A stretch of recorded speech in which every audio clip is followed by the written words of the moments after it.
That మన అశ్విని దత్ గారి శ్రీమతి గారు వాళ్ళందరూ కంగారు పడుతున్నారంట. అంటే ఇంత సినిమా తీసేశారు, అసలు ఈ సినిమా హిట్ అవుతుందో లేదో, ఆడుతుందో లేదో అని అనుకుంటున్నటువంటి ఆ టైంలో 3 ఏళ్ల కుర్రాడొచ్చి, మానవ నాకు కూల్ డ్రింక్ ఇవ్వా అని అడిగారట.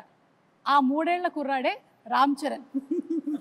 సో ఎప్పుడైతే ఈ మానవ అనేటువంటి డైలాగ్ చెప్పి కూల్ డ్రింక్ ఇవ్వా అని అడిగాడో, సినిమా హిట్ అయిపోయింది, పిల్లల్లో కూడా వెళ్ళిపోయింది అనేటువంటి నమ్మకం కలిగింది.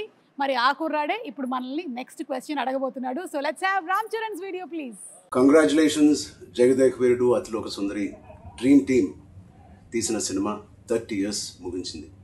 నేను డ్రీమ్ టీమ్ అని ఎందుకు అంటున్నానంటే, అశ్విని దత్ గారు, ఇళయరాజా గారు, రాఘవేంద్రరావు గారు, ఎండమూరి గారు, విన్సెంట్ గారు, పరుచూరి బ్రదర్స్ గారు, ఇంతమంది లెజెండ్స్ ఇలా ఒక సినిమా కోసం కలవడం అనేది ఎప్పుడు జరగలేదు, నా బహుశా జరగదు కూడా.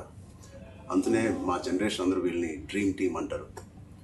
నాకు చిన్నప్పుడు మెమరీస్, బహుశా నాకు హనుమాన్ మీద భక్తి ఎప్పుడు మొదలైందో తెలియదు, కానీ ఖచ్చితంగా నేను చెప్పగలుగుతాను, జై చిరంజీవ జగదేక వీర సాంగ్ నుంచి మొదలైంది ఏమో.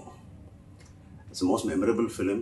మా జనరేషన్కి, మా ముందు జనరేషన్లో చాలా మంచి ఫ్యాంటసీ ఫిల్మ్స్ వచ్చినాయి, కానీ నాకు గుర్తుండే first magical adventure romantic film Jagadeka Veerudu.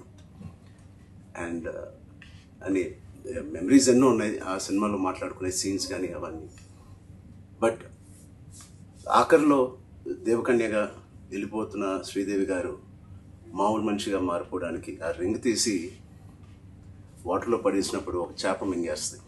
మాకు తెలుసుకోవాలని ఉంది, ఆ రింగ్ ఏమైంది, ఆ చేప ఏమైంది. 30 సంవత్సరాలు అయింది, మా ఎవరికి తెలియదు. ఇప్పుడు ఆ రింగ్ ఎక్కడ ఉంది, ఆ చేప ఎక్కడ ఉంది, దీనికి జవాబు ఒక్కలే ఇవ్వగలుగుతారు, మిస్టర్ నాగశ్విన్ గారు. నాగశ్విన్ మా జనరేషన్కి త్వరలో ఒక మంచి జవాబు ఇవ్వాలని డిమాండ్ చేస్తున్నాం, అడగట్లేదు.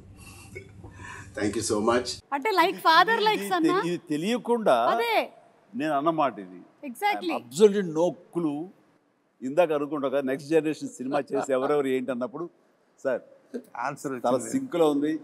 Nag Ashwin be ready. Like father like son Chiranjeevi గారు ఏదైతే చెప్పారో అదే రామ్ చరణ్ రిపీట్ చేశారు.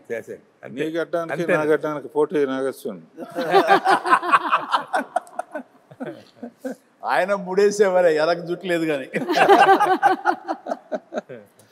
ఓకే, ఏదైనా మే 9 మళ్ళీ ఫ్రెష్గా ఇంతకుముందు తీసాను అనుకోకుండా వెళ్ళి చూడబోతున్నాను. అనుకోకుండానే పాట వచ్చినప్పుడు మళ్ళీ అందరూ డబ్బులు వేస్తారు, అది ఎంజాయ్ చేస్తాను.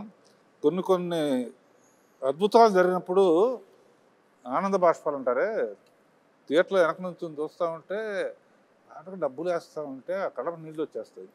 వాళ్ళు చెప్తుంటే వింటమే తప్ప ఆ థియేటర్ ఎక్స్పీరియన్స్ నిజంగా కొన్ని చూడలేకపోయాం.